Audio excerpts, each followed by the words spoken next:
Welcome friends to our next part of the tutorial of the statement. In this part of the tutorial, we would be basically talking about the if-else-if ladder. And first we would be understanding its structure, then we would be compiling and program to see how it is working. So let's start. As you can see, a basic structure of if-else-if ladder had been shown on the screen. So now let us understand how does it work. You can see a multiple of else if and the else statement. So in particular, let's start with the first line, that is the expression.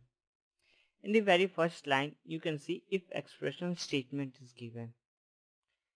It is something, if the expression was to be true, then the statement was executed and rest of the program would be skipped.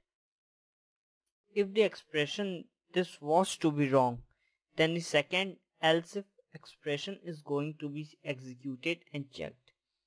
If the expression given is true, then again the statement would be executed. Elsewise, the third expression would be checked, and so on.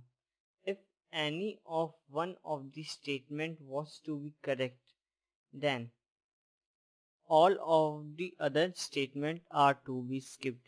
So now let us do and compile a program to understand how does it work. Here you can see that I have already written the program and saved it by the name if-else-if.c. In the main function, we have declared an integer x and we are asking the user to input the value of x to get the value of x using the scanf function and asking him or her to enter either 1 or 2 or 3 as the input. On the 7th line, you can see that the if-else-if ladder had started. In the first line, the first condition is checked whether x equals 1 or not. If the condition is true, then the value of x is 1 would be printed on the screen.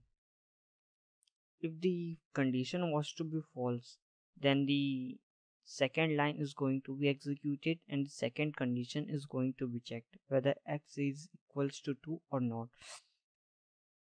If the condition is going to be true, then the value of x is 2 would be printed on the screen. If again the condition was to be wrong, then the third line would be executed and it would be checked whether the condition is true or not, whether the value of x is 3 or not. If the condition is true, then the value of x is 3 would be printed on the screen. If again the value is not, the condition is not satisfied here, then ultimately the else statement would be executed, that it would be printing given input is invalid as we have asked either 1, 2 or 3. So let us compile and run the program and see what happens.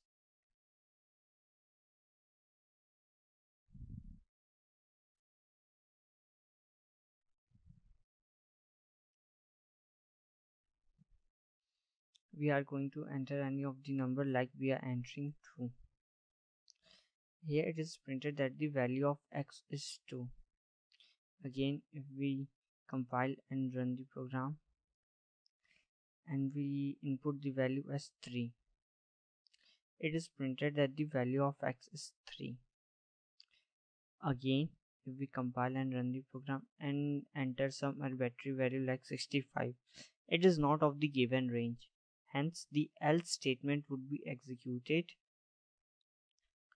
and the given input is invalid is printed on the screen. So that's all what the if-else statement, if-else-if ladder does. It is what it is shown here.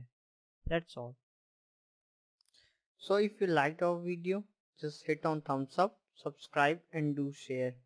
Thanks for watching. Thank you.